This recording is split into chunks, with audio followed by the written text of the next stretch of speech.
Neste trabalho vamos falar sobre o pensador Albert Camus.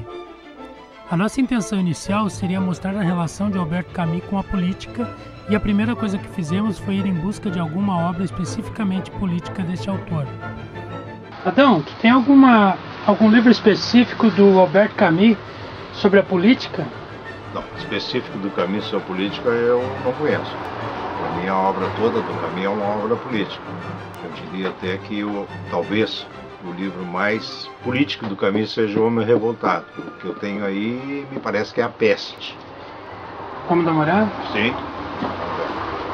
E até, inclusive, é a primeira edição brasileira da Peste. Foi editada pela... exatamente. Pela livraria Zé Olímpio em 50, pode ser? 50, E o Camus, ele é um pensador político ou ele é mais um romancista? Olha, eu diria que se confunde o pensador político na obra do Camus. E não é normal as pessoas virem até a tua livraria procurar um livro político do Camus? Não, do Camus não. Procura o teatro do Camus ou a prosa do Camus. Mas política do Camus não. Com o nosso insucesso, fomos em busca de auxílio com alguém que nos desse um norte em relação à obra política de Camus. Encontramos o professor Eduardo Rubira, que estava saindo de viagem para Portugal, mas conversou com a gente antes. Bem, o Camus ele tem diversas obras, né? Há um centro, né, de análise nessas obras que envolve certamente a questão política, como por exemplo, mesmo A Peste, Estado de Sítio, sobretudo, e depois, mais tardiamente, um pouco a própria obra O Homem Revoltado.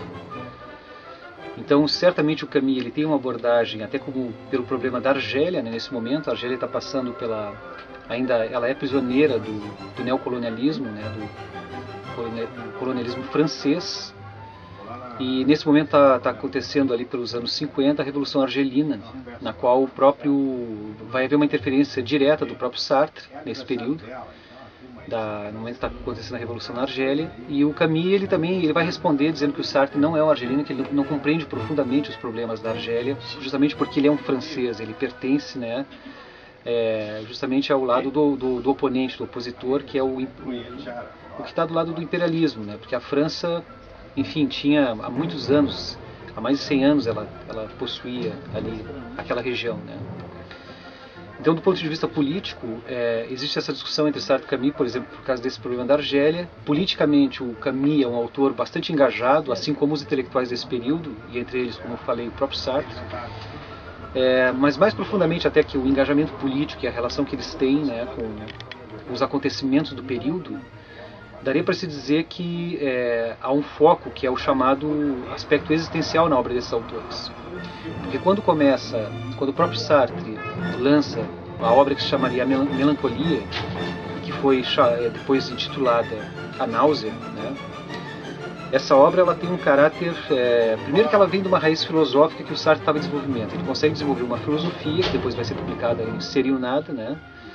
E essa filosofia que dá escopo para a formação dessa literatura, que é uma literatura que pensa profundamente, um dos aspectos que pensa é a solidão do homem no mundo, a sua relação com a liberdade, o fato de que ele dá a si mesmo a sua própria essência, né? E tem um caráter existencial, porque o homem está só no mundo, né? É o que vai se chamar depois do existencialismo.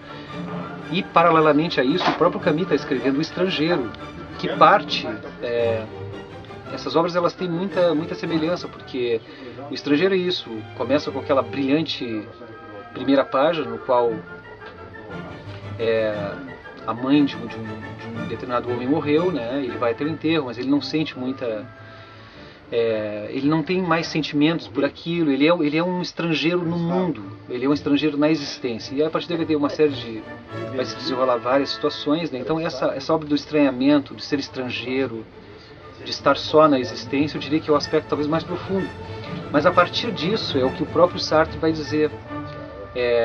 Se ficar só na solidão da existência, sem o contato com o outro, né, a gente voltaria a um subjetivismo radical que havia no Descartes. O Sartre diz que o compromisso do próprio aspecto dessa solidão extrema é o compromisso com o outro, e esse compromisso com o outro se dá por um compromisso político. O Camus vai entender da mesma forma esses aspectos, né? Então, eles vão acabar fazendo o que se chama do engajamento, que é um termo propriamente até sartriano, né? Mas eles são autores engajados no processo político, no processo histórico, no processo social. Então eu diria que basicamente é isso. E o Camus tem essas obras depois, que é Estado de Sítio e, sobretudo, A Peste. Nos demos conta que Camus era um ativista político, que usou a sua capacidade intelectual e obra para expressar sua revolta com as injustiças sociais de seu tempo e com o absurdo. Faltava-nos alguma obra especificamente política de Camus. Fomos em busca de alguém que desmistificasse a relação de Camus com a política. Encontramos nas palavras da professora Sônia uma esclarecedora análise que dividimos agora com todos. É verdade, ele não tem nenhum escrito exatamente político, porque ele é muito interessante, e isso foi um dos motivos pelos quais eu resolvi comprar o livro quando eu achei lá em Paris, foi que o Camus ele é conhecido como alguém que fala sobre o absurdo. Ele acredita que a existência humana ela é marcada pelo absurdo. Mas aí quando a gente pega o livro dele e começa a ler, em verdade são cartas e alguns pequenos artigos que ele escreveu para jornais durante 4 anos, de 45 a 48, 49, e a gente percebe que aqui não é mais marcado pelo absurdo, mas sim é marcado por essa necessidade de engajamento para a busca de um mundo melhor, uma busca de justiça, e é muito interessante o amor que ele mostra pela humanidade, que parece que em certas obras, outras que a gente lê, não existe. Então eu trouxe exatamente para a proposta, porque eu ia trabalhar a disciplina de Filosofia Política 2, e eu pensei assim, se algum aluno ou algum grupo tiver interesse, eu gostaria muito que trabalhassem o Camus, porque Camus nunca é visto nessa perspectiva. E ele é um daqueles pensadores daquela época de guerra, da Segunda Guerra e do pós-guerra, que tiveram que tentar resolver, tentar entender e tentar sobreviver após aqueles eventos que foram, se para nós hoje eles são muito difíceis de entender, na época do Camus era quase impossível entender como é que as pessoas podem fazer o que fizeram e podem sofrer o que sofreram.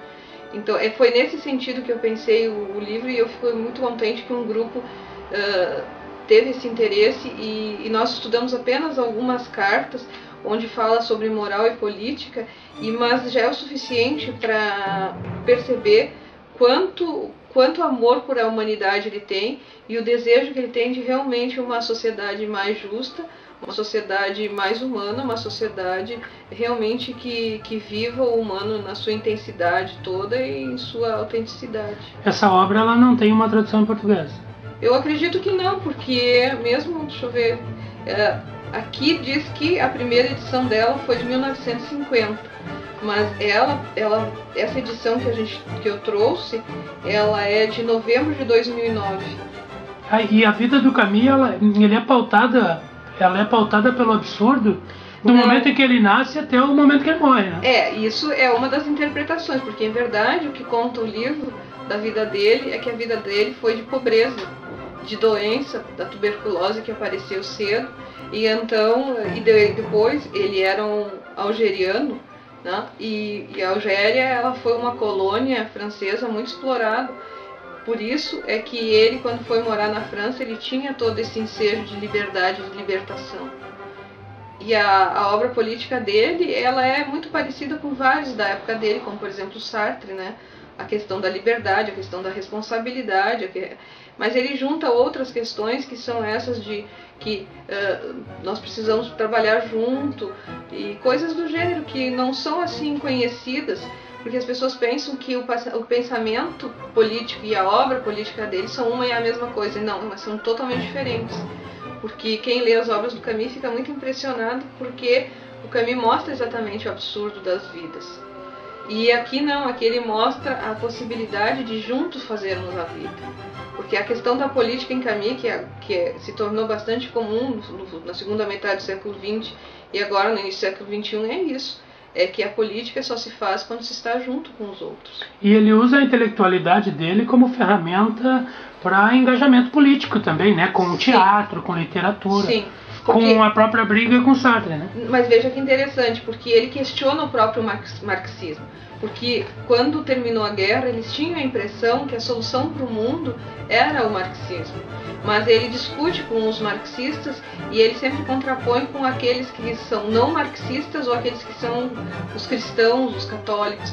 Então a gente percebe assim que é uma discussão assim muito clara entre a civilização, a fala francesa, e não uma coisa assim, digamos, de toda a Europa. Na Alemanha você tinha outras preocupações, a Espanha vivia outra coisa, a Itália vivia uma reestruturação diferente, mas lá na França essa discussão entre os marxistas, os cristãos e os não marxistas era muito interessante. E tem uma das partes que vocês vão apresentar onde ele diz assim que esperar que o mundo seja melhor, que a justiça seja encontrada sem sacrifício, é acreditar que os outros vão fazer o sacrifício pela gente, porque não existe a mudança sem que se tenha algum tipo de engajamento, sem que se tenha algum tipo de esforço e, obviamente, sem que se tenha algum tipo de perda. Não existia uma sensação de superioridade do Sartre por ele ser francês e o Camus não ser?